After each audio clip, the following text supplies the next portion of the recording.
새해가 된다는데 왜 희망이 느껴지지 않지? 뭔가 계속 더 힘들 것 같은 느낌.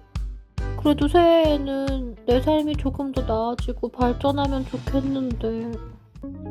황상민 박사님, 새해에는 어떻게 해야 제가 원하는 것을 이루고 변화된 삶, 발전된 삶을 살고 결실을 맺을 수 있나요?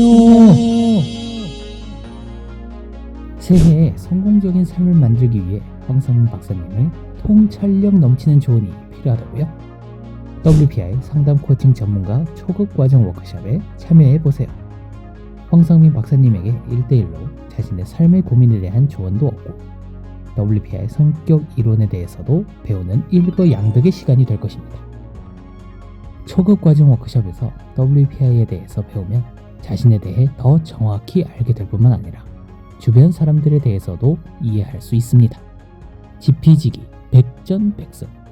나와 나의 주변에 대한 정확한 인식은 나의 삶을 성공으로 이끌어 줄 것입니다. 초급 과정 워크숍은 WPI 상담 코칭 전문가 과정의 시작이기도 합니다. 새해에 상담가로서 자신의 삶을 만들어가고 싶은 분들도 적극 참여해주세요. 상세한 사항은 WPI 심리상담 코칭센터에 문의해주시기 바랍니다. 신청은 02-6207-7430 또는 wpipc@naver.com 웹사이트 check.wisdomcenter.co.kr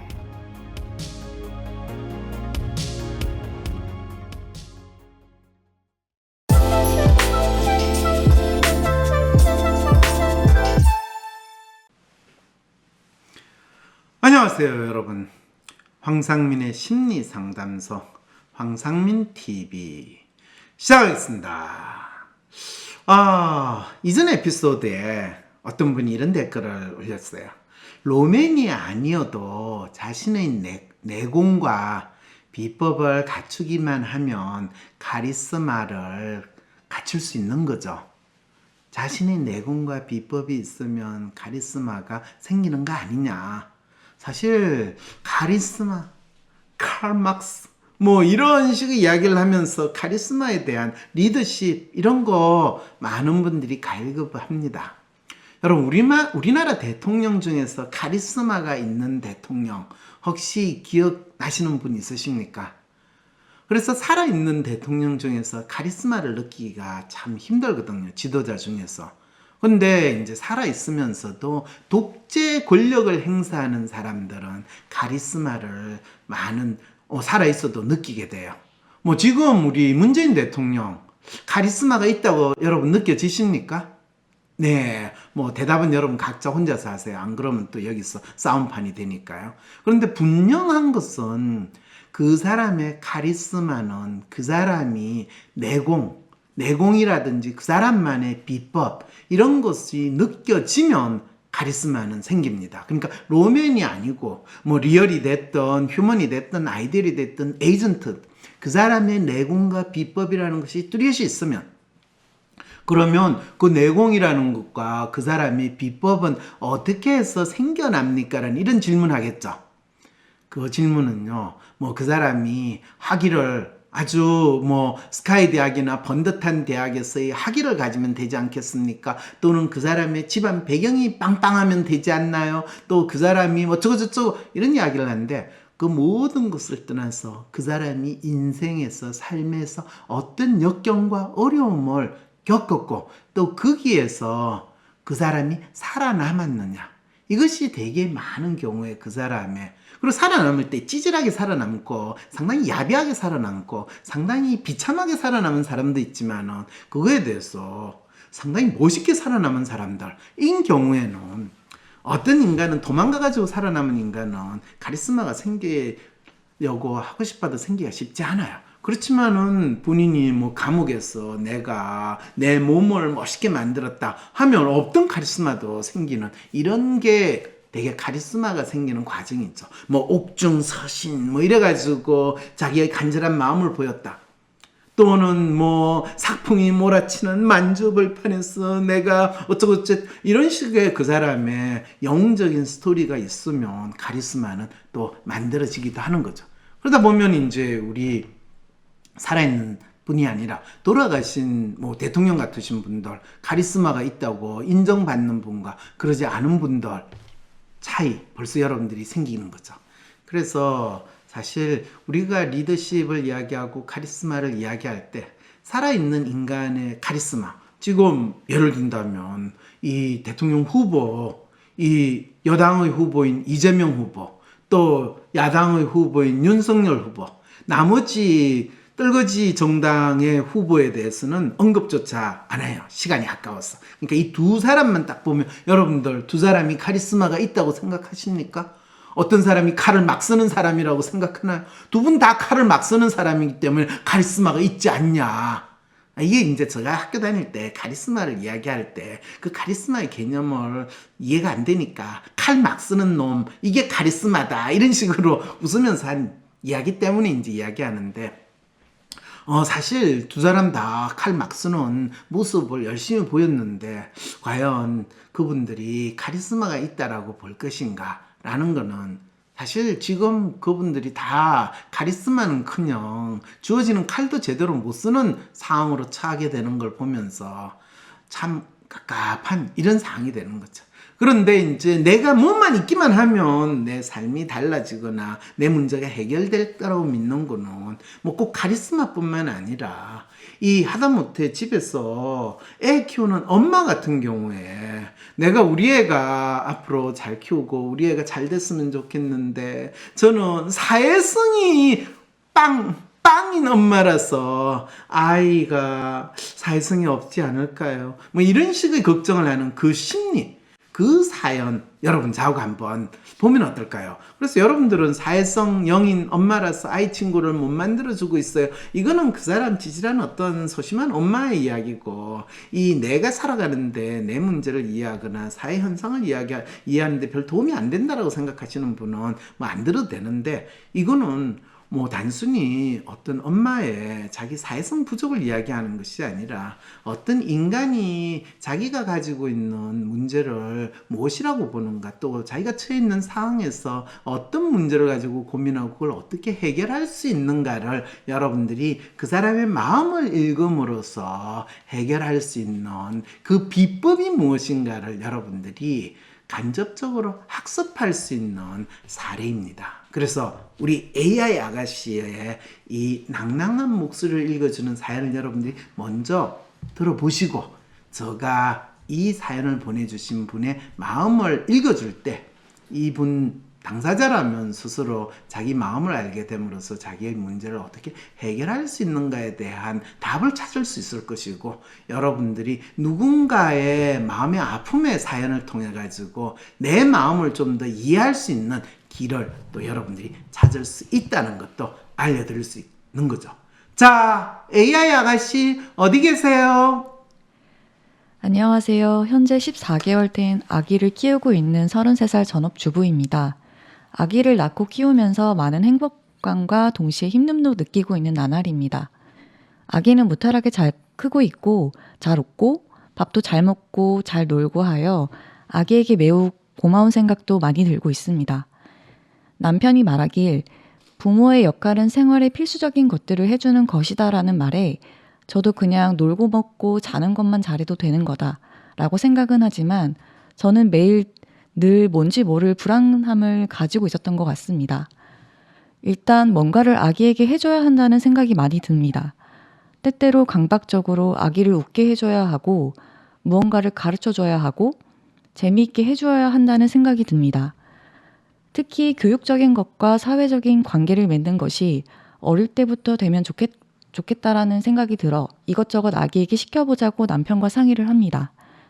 지금 충분히 잘하고 있다는 남편의 위로에 하루하루를 버티고 있습니다. 친정, 시댁의 도움을 받을 상황이 못 되어 제가 혼자 아기를 키우고 있어요. 아이는 저랑만 놀고 있고 문화센터를 가도 그 시간만 놀고 바로 집으로 돌아오고 있습니다. 아기가 개월수에 비해 대근육 발달도 빠른 편이고 친구들에게 다가가기도 하길래 친구를 만들어주고 싶지만 그냥 그때뿐입니다. 사실 저도 외롭고 심심하다는 생각이 많이 듭니다. 물론 아기도 그런 것 같고요. 그래서 이제는 아이를 어린이집에 보내는 게 나을 수도 있겠다는 생각이 들지만 아직 너무 어린데 보내려니 걱정스러운 마음이 들기도 하고요. 결국 어린이집은 이번엔 안 보내기로 결정했지만 사실 안 보내는 게 맞는 건지 의문입니다. 요즘 자꾸만 낮 시간 동안 눕거나 엎드려 놀거나 힘없어 보이는 아기의 표정을 보면 제가 아기와 너무 못 놀아주나? 그래서 아이가 지루해하고 졸려하는 건가 싶은 생각에 아기 눈치를 보고 있는 제 자신을 발견하기도 합니다. 또한 아이가 매우 순한 편인데 저 스스로 매우 스트레스가 강한 상태에서 아기가 떼를 쓰거나 울음을 그치지 않을 때에는 나한테 일부러 이러나 하는 생각을 하기도 해요. 제 아기와 같은 달에 태어난 아기가 있는데 신생아 때부터 커가면서 가끔 연락을 주고받으며 자꾸만 비교를 하게 되어 차라리 엄마 친구는 안 만드는 게 나은가 싶은 생각도 가끔 들었습니다. 제가 육아를 인터넷 검색과 유튜브와 육아맘 카페로 배우고 있는데 지금 시기에 아기에게 친구는 물론 사회적 관계 맺음을 기대하는 건 아무 의미가 없다고 엄마가 최고의 친구다라고 다들 입을 모아 말합니다. 하지만 꼭 친구를 사귀는 것보다는 아기에게 엄마나 아빠가 다른 사람들과 대화하는 모습을 보여준다든지 또래들이 노는 걸 보면서도 뭔가 자극을 받는다든지 할 수 있지 않을까요?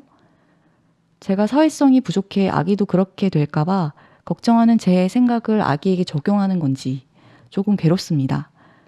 아니면 나날이 무기력해지고 다음날 아기랑 뭘 할지 걱정부터 하고 아기가 조금이라도 심심해 보이면 불안해하는 제 모습을 보고 아기도 불안을 느끼는 건지 모르겠습니다. 박사님, 정말 인간관계가 0인 엄마 밑에서 자라는 우리 아기 괜찮을까요? 육아의 목적이나 방향성이 완전히 없이 그냥 시간이 가면서 저절로 크는 아기를 보고만 있는 못난 엄마 같습니다.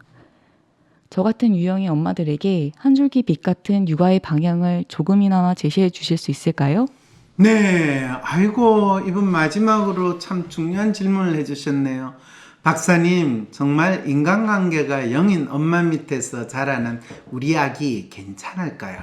이 질문에 담겨 있는 이분의 심리, 마음은 뭘까요? 이분은 아이를 걱정하는 척 하면서 본인 스스로에 대한 자책과 자학을 한다라는 거 여러분 느껴지세요?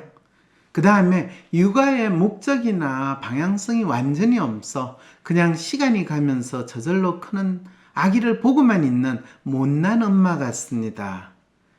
이분은 아이를 핑계로 대지만 핑계도 아니에요. 아이를 언급하지만 사실은 자기 자신에 대해서 스스로 자책하고 자학하는데 그러면 현재 과거나 지금까지는 자책 자학하지만 앞으로 자기의 삶을 어떻게 살아가야 될 것인가 그거에 대한 질문을 자기한테 던지지 못하고 아이를 키우는 거 육아의 목적이나 방향성이 없어서 그냥 시간이 가는 또는 저가 살아가는 데 있어서의 목적이나 방향성이 없어서 그냥 나의 삶을 흘려보내는 듯한 저는 어떻게 살아야 하나요? 라는 질문을 던지고 있다라는 거 여러분 느낌이 오세요?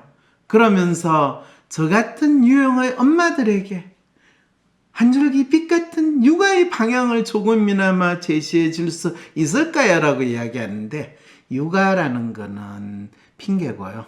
저가 어떻게 살아야 되나요? 저는 과연 누구고 어떤 사람인가요? 이 질문을 지금 이 어머니가 불안에 가득해서 원단으로 지금 하고 있는데 이게 이제 현실 프로파일이 이렇게 나오는 거죠.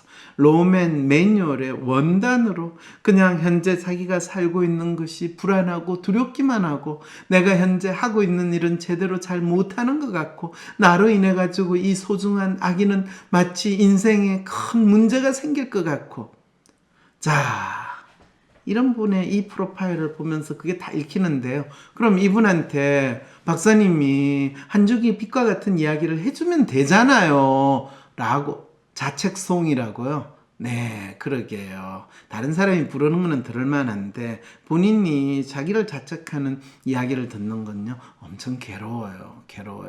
그리고 여러분들이 댓글을 쭉 달아놓은 거를 제가 우리 AI 아가씨가 읽을 때, 사연을 읽을 때 같이 보면서 댓글 다시는 분들 심리를 쭉 살펴보니까 조금 여러분들은 마치 이거는 아유 찌질한 애 같이 힘들게 뭘 모르는 애가 이런 사연을 보냈네 라는 마음으로 댓글을 달고, 이 사연 보내주신 분을 너무 평가하는 마음으로 보는 듯 해가지고 제가 참 마음이 참 가슴이 아팠어요. 어떤 분은 참 좋은 댓글을 달았어요. 그렇지만 그 댓글을 다는 게 이 사연을 보내주신 분의 마음을 충분히 잘 이해하고 공감하시기보다는 네가 아직도 뭘 몰라, 얘를 키워봐야지 아는데, 이런 생각이거든요. 엄마 사회성과 아이 친구가 무슨 상관인가요? 친구를 엄마가 만들어주는 것도 아니고, 이러면서 약간 우습게 생각하고 약간 비웃는 듯한 이런 댓글 넣었을 때, 아이고, 이런 분들한테 제가 이 이야기를 상담을 한다라는 게 무슨 의미가 있을까, 이런 생각이 드는데, 그래도 이분이 너무 자책하고 자학하니까 저 상담하는 게 도움이 좀 되겠죠, 그죠? 그런데 이분 프로파일을 딱 보는 순간, 아이고, 이분 본인도 내가 자기 마음을 읽어주고 상담해줘 봤자 어떤 특성이 나타날 것인가, 이런 특성이네. 박사님, 그거는요 이래서 못하겠고요. 박사님, 그거는요 이래서 안 돼요. 박사님, 그거는 제가 이래서 못해요. 이래서 못하고 저래서 안 되고 하는, 제가 어느 하나를 이렇게 해보세요 하면요, 안 되는 이유를 수백 가지를 귀신같이 잘 찾아가지고 알려주실 분이 또 이분 프로파일이에요. 또 어떤 분은 박사님 그걸 어떻게 아세요? 네, 프로파일이 이미 다 나와 있어요. 참 안타깝죠. 그렇다고 그러면 그걸로 그럼 박사님 상담 안 할 거예요? 그럴 수는 없죠. 그래도 이분이 이 한 줄기 빛 같은 육아의 방향을 제시해 달라고 그러는데, 그럴 때 저는 그렇게 해요. 사연 주신 분 육아의 방향을 제가 들려드리기보다는 사연 주신 분이 어떤 마음으로 살고 있는지, 사연 주신 분의 아픈 마음을 제가 읽어 드릴게요. 그래서 이래라 저래라 라는 이야기가 아니라 어떤 마음으로 이런 생각을 하시게 됐는지를 알려드린다면, 본인이 육아의 문제가 아니라 본인의 삶이 어떻게 돼야 될 것인가에 대한 이해를 조금 더 잘할 수 있고, 내가 내 스스로도 파악하기 힘든 내 마음을 누군가가 읽고 있구나, 또 때때로 내가 두려워하고 발작적으로 보이는 행동, 또 남들에게 엄청 짜증을 나타내고, 특히 남편은 지금 거의 돌아버리는 상황이죠. 그렇지만 남편을 내가 왜 쥐잡듯이, 아니죠, 사실은 남편보다는 애를 때때로는 멍멍이 잡듯이 잡는, 이런 이 소중한하고 이 귀중한 아이한테 내가 왜 그런 반응을 보이는가 라는 본인의 마음을 조금은 아실 수가 있게 되는 거죠. 어떤 분이 그렇죠. 저는 엄마랑 다른데요, 엄마를 따라가지는 않는 것 같은데, 그래 니 잘났다, 이렇게 이야기하는데 엄마랑 꼭 따라가야 된다는 이야기 아니에요. 자, 그럼 어떤 상황이 되느냐. 14개월 된 아이를 키우고 있는 33살 전업주부라고 표현을 했으면, 본인이 지금 집에서 아이를 키우고 있다라는 것이 너무나 행복하고 즐거운 상황이 있을까요? 내가 집에서 아이를 키우고 있으면 평생 전업주부로 살게 되고 내 자신을 자책하고 살지 않을까라는 두려움으로 지금 지내는 분일까요? 네, 이거를 여러분들이 먼저 읽어야 돼요. 아이를 낳고 키우면서 많은 행복감과 동시에 힘듦도 느끼고 있는 나날입니다. 아기는 무탈하게 잘 크고 있고 잘 웃고 밥도 잘 먹고 잘 놀기에 아이에게 매우 고마운 생각도 많이 들고요. 어이구, 이분은 엄마는 상당히 예민하고 섬세하고 또 민감한데 아이가 순둥이가 태어난 거예요. 말 그대로 기질로 이야기하면 이지 차일드. 이 엄마 진짜 전생에 나라를 구했고 복을 받았지만 본인이 섬세하고 예민하고 거의 강박적인 성향이 있기 때문에 스스로 불안을 만들어내는 이 특성. 그래서 이분이 이야기하는 육아의 모든 문제는 본인 문제자 아이 문제가 아니다라는 걸 벌써 알 수 있는 거죠. 자, 그래서 남편이 말하길 부모의 역할은 생활에 필수적인 것들을 해주는 것이다라는 말에 저도 그냥 놀고 먹고 자는 것만 잘해도 되는 거다라고 생각을 하지만 저는 매일 늘 뭔지 모를 불안감을 가지고 있습니다. 그거는 엄마의 마음의 문제고 엄마의 성향의 문제지 아이와 관계없고, 남편이 부모의 역할은 생활에 필수적인 걸 해주는 거다라고 하는 건 이 남편의 마음은 아이 키우는 육아와 관련해서는 아이디어의 마음으로 지내고 있다라는 걸 알 수 있죠. 그래서 이런 아이디어의 마음으로 육아를 하는 남편에 대해서는 조금이라도 기대를 하면 안 돼요. 기대를 하면 할수록 남편에 대한 원망만 쌓이고 본인이 모든 문제의 원인을 남편으로 돌릴 위험을 스스로 만드는 거예요. 이거는 스스로 수류탄을 안고 핀을 뽑은 다음에 이 수류탄 어떻게 해야 돼요? 이러면서 남편 보고 던질까 아니면 어디로 던질까 이 고민을 하면서 본인이 살게 되는 거죠.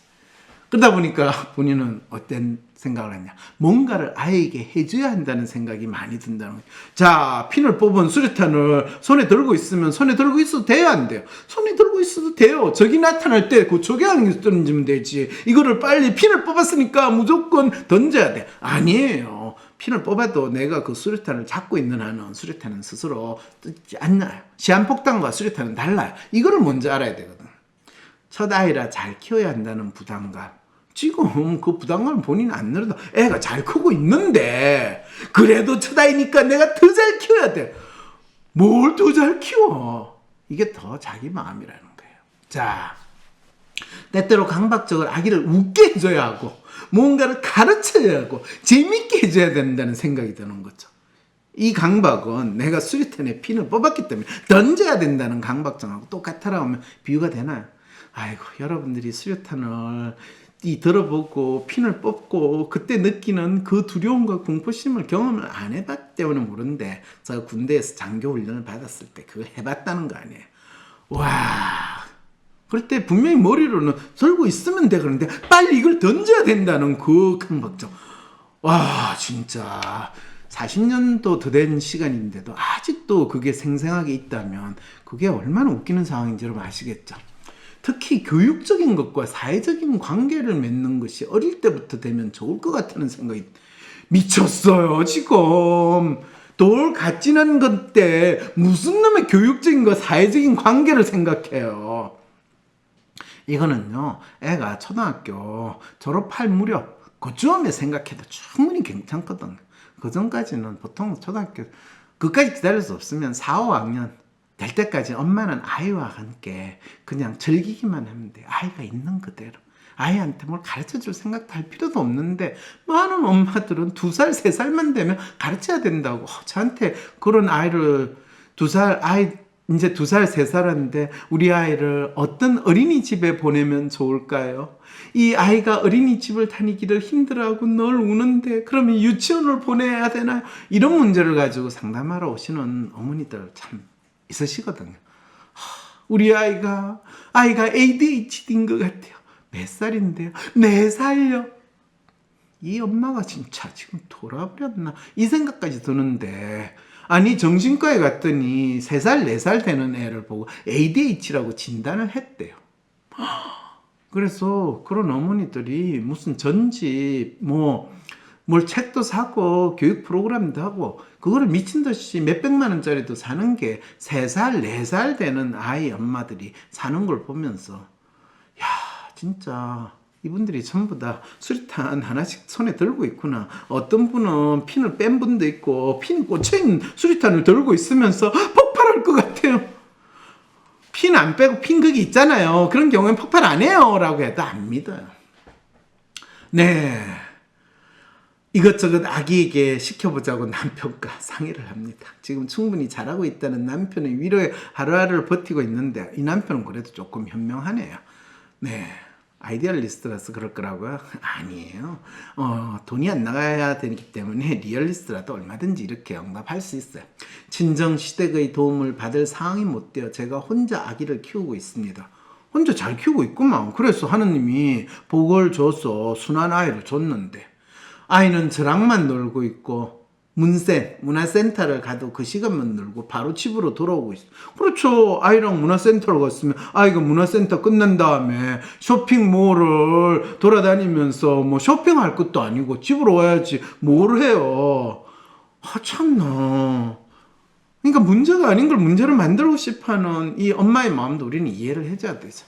아이가 개월 수에 비해 대근육 발달도 빠른 편이고 친구들에게 다가가기도 하길래 더 잘 됐네요. 그런데 그 친구를 엄마가 만들어주고 싶어요. 아니 아이 스스로 지금 다가가면 됐지. 친구로부터 도망가면 몰라도 도망가는 놈 잡아가지고 너 친구랑 놀아. 이거는 가능한데 아이 스스로 가는데 왜 또 친구를 만들어줘. 그럼 그 친구한테 가가지고 얘야 우리 애가 지금 니한테 다가왔을 때 네가 우리 애랑 30분만 같이 놀아주면 내가 1,000원 줄게. 이렇게 하라는 거예요? 뭐예요? 그냥 그때뿐입니다. 그럼 애가 친구한테 다가갈 때뿐이지. 친구하고 다 놀고 집에 가는데 그 친구가 얘야 내하고 같이 놀아줘 뭐 이런 상황이 벌어져야 된다는 거예요? 이 어머니가 지금 웃자라는 거예요. 순둥이 아이는 혼자서 잘 노는지 않나요? 친구도 잘 사귈 무슨 말도 안 되는 이런 소리를 질문 댓글 달면 내가 헷갈리잖아요. 자, 그런데 사실 저도 외롭고 심심하다는 생각. 그건 엄마 문제인데 왜 엄마 문제를 아이와 연결시키시나요? 이렇게 되는 거죠. 물론 아기도 그런 것 같고요. 네, 애 마음을 읽어봤어요.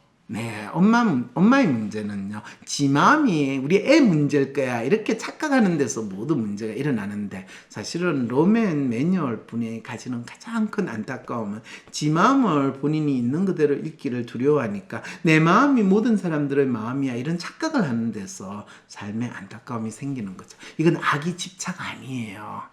아이를 어린이집에 보내는 게 나을 수도 있겠다는 생각이 많이 들지만 아직 너무 어린데 보내려니 걱정되는 생각이 들고, 결국 어린이집은 이번에 안 보내기로 결정했지만 사실 안 보는 게 맞는 건지 의문입니다. 안 보는 게 맞죠. 당연히 어린이집 비용도 굵고 또 엄마는 혼자 있으면 심심한데 아이랑 같이 보내니까 본인 나름대로 뭔가 엄마 역할을 한다는 것도 있고 얼마나 좋아요.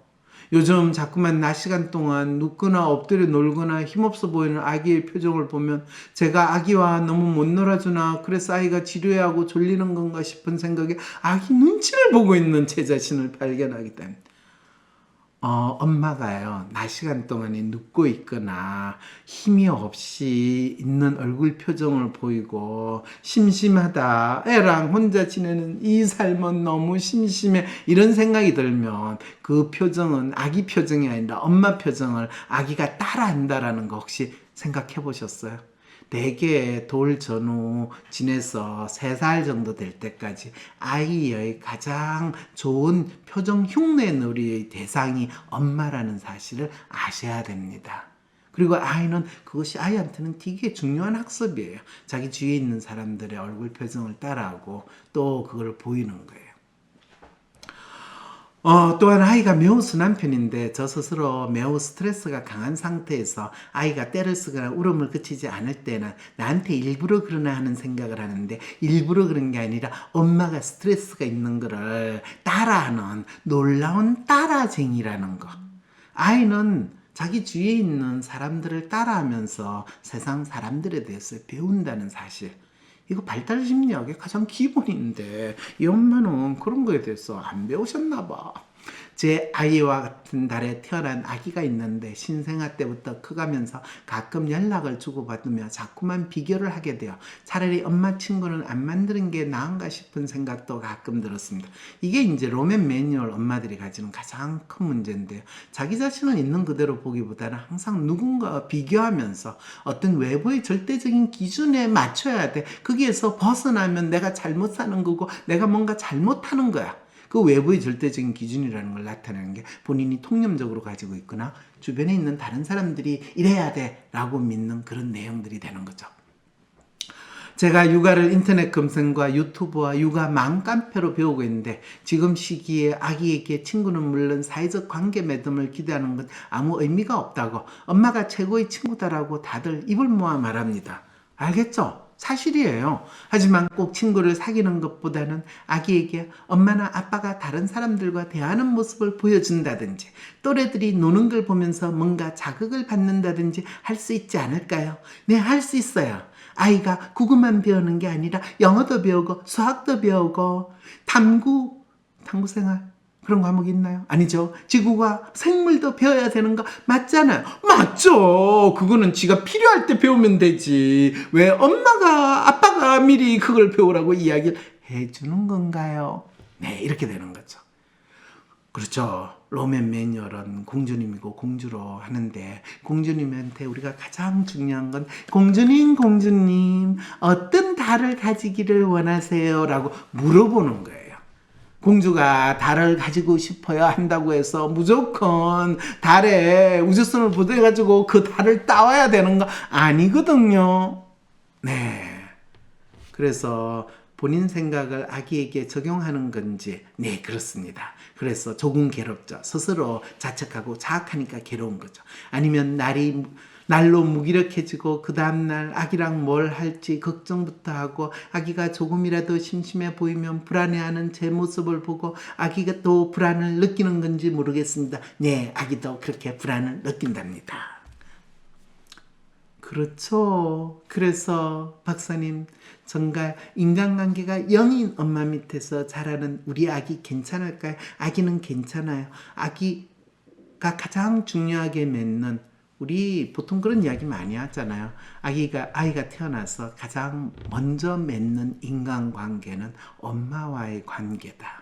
그리고 그 엄마와의 관계에서 안정적인 애착 관계를 형성할 수 있으면 인생에서 상당히 안정적인 애착 관계가 유지될 것이고, 불안한 엄마와 끊임없이 불안정한 관계를 형성하게 된다면 안정적인 애착 관계를 어른이 돼서도 만들기가 쉽지 않을 거다. 이거는 그냥 누구나 이야기할 수 있는 상당히 지혜로운 통념과 같은 말이긴 하지만 그렇게 틀린 말은 아니거든요. 네?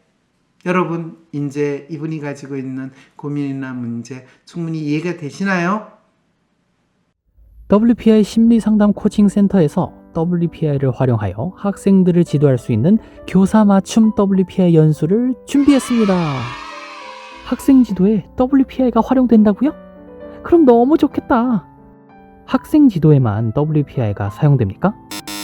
아니요. 선생님 여러분의 마음을 아는 게 우선입니다. 교사만 되면, 임용고시만 붙으면 고생 끝 행복 시작일 줄 아셨던 선생님들, 학생 지도, 동료 교사와의 관계, 관리자분들과의 관계, 학교 업무까지 첩첩산중의 어려움을 겪으셨죠? 내가 이 길 정말 가야 하나? 이게 내 길인가? 고민이 많으시죠? 이번 연수에서는 학생들의 마음뿐 아니라 선생님들의 고민과 마음을 먼저 읽어드립니다. 지피지기, 백전백승. 먼저 선생님의 마음을 알고 학생들의 마음을 읽는다면 교사로서의 성공이 눈앞으로 다가옵니다. 학생들의 마음을 읽고 각 학생들의 WPI 성향에 맞는 생활지도, 학습지도, 진로지도 방안을 배우실 수 있습니다. 다음 학년 어떤 학생을 만나도 다 소화할 수 있는 학급 운영 방안을 손에 쥐고 가실 수 있습니다. 교사로서의 전문성, 학생 마음 읽기를 통해서 이루어집니다. 마음 읽기 교사 연수를 수료하시면 WPI 상담 코칭 전문가 과정 초급 과정 워크숍을 수료한 것으로 인정도 해드립니다. 마음 읽기 교사 연수 워크숍은 2022년 1월 12일과 13일 이틀 동안 오후 1시부터 5시까지 하루 4시간씩 이루어집니다. 3월에 각 반의 WPI 무료 검사와 팔로우업 코칭까지 덤으로 받으실 수 있습니다. 마음 읽기 교사 연수는 마음 읽기를 통해 되찾은 교실의 저자 선생님들과 함께 합니다. 상세한 사항은 WPI 심리상담 코칭센터에 문의해 주시기 바랍니다. 신청은 02-6207-7430 또는 wpipc@naver.com, 웹사이트 check.wisdomcenter.co.kr입니다.